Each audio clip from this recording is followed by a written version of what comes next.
What's Up, c'est le nom de cette fresque. C'est aussi, d'une certaine façon, l'histoire de Oisem, un portrait de Oisem.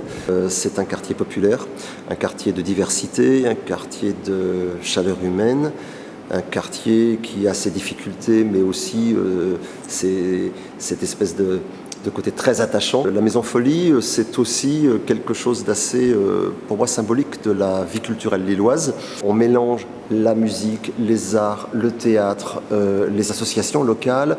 Je dis souvent que je ne suis pas un artiste, enfin que mon engagement est beaucoup plus poétique que politique, mais n'empêche que. Et quand il a fallu trouver un thème, je me suis dit, il faut faire un portrait de ce quartier. J'aurais pu finalement jouer sur un peu les lieux communs ou les clichés du quartier, et je voulais quelque chose qui fédère sans caricaturer.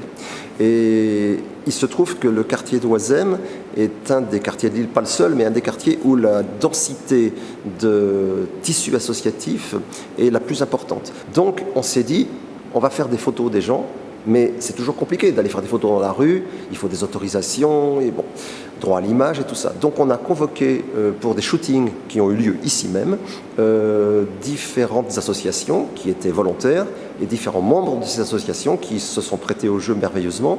C'était très frustrant, probablement pour eux, mais pour moi aussi, de ne pas pouvoir tous les mettre sur l'image. Ce que j'ai cherché dans ma sélection de photos, ce que j'ai cherché, c'est la chaleur humaine, et puis une certaine dynamique, une énergie. Donc je me suis laissé aller uniquement à l'instinct. J'ai essayé de trouver dans toutes ces photos celles qui laissaient transparaître la vérité des gens. La sélection étant faite, j'en agrandis certaines, j'en réduis d'autres, je crée un petit mouvement de foule d'un côté, je fais un gros plan d'un autre, etc.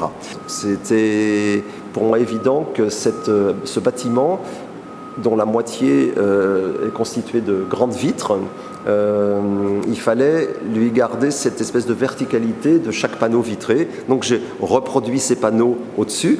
Ça m'a permis de faire des séquences, un peu comme une bande dessinée, en jouant aussi avec mes couleurs de prédilection que sont le noir, le gris, le blanc et le rouge. Après, il faut traiter ces photos de manière à ce que ça devienne des pochoirs.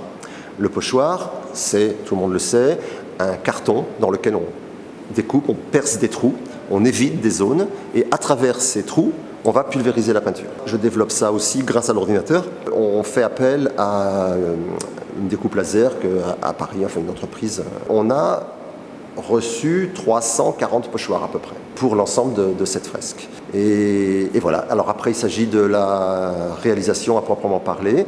Donc comme je l'ai expliqué, un premier pochoir, on commence par le noir, généralement la silhouette. Pas toujours, mais souvent. Et puis ensuite, on va faire du gris foncé, du gris clair, du blanc. Parfois, je tiens à ce que le fond continue d'apparaître. Donc, on a le fond. Par exemple, ici, on aura un fond rouge sur lequel je vais faire un pochoir noir et un pochoir blanc. Et l'intermédiaire, ce sera le fond, finalement. Donc, c'est aussi jouer avec cette technique qui a l'avantage de permettre des effets différents. Et voilà comment What's Up est né. What's Up, c'est Oisem. Et What's Up, c'est un peu comme en anglais, What's Up, c'est-à-dire quoi de neuf, qu'est-ce qui se passe. Et le up, c'est de toute façon l'idée d'élan, donc c'était un peu ça, quoi. C'est un peu What's Up. J'espère en tout cas que les gens d'Oisem et que les Lillois trouveront une résonance avec l'idée qu'ils se font eux de ce quartier. Voilà.